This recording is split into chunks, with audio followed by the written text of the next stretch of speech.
Hi, good morning. My name is Rio. I'm an endodontist from Jakarta. How are you guys? I hope that you still love endo like I do. Today, I want to ask you one question. Why do we have to remove the broken file inside the root canal?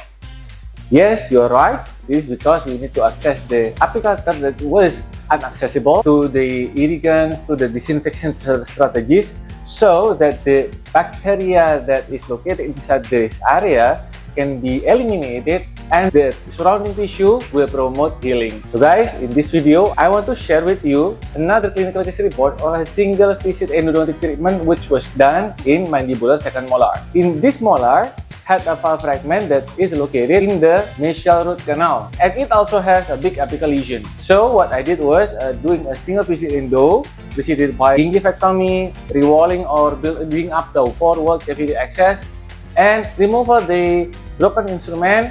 And also in this case, I have the 69 months follow-up, and in almost 6 years follow-up, we can see bone regeneration. The tooth is asymptomatic, but the old restoration was quite chipping. So all I did in the second visit was repairing the chip area of the old filling. But maybe in here you have one question: why didn't you do a crown? Yes, I have already told the patient to go to my colleagues to have a crown, but he didn't do that apparently.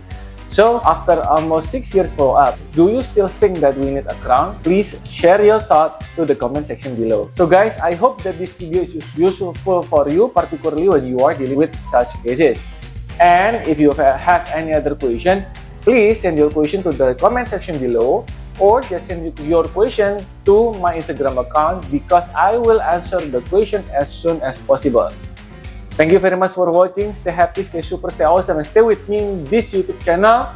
See you in my next clinical case report. Assalamualaikum warahmatullahi wabarakatuh. God bless you all. Bye-bye.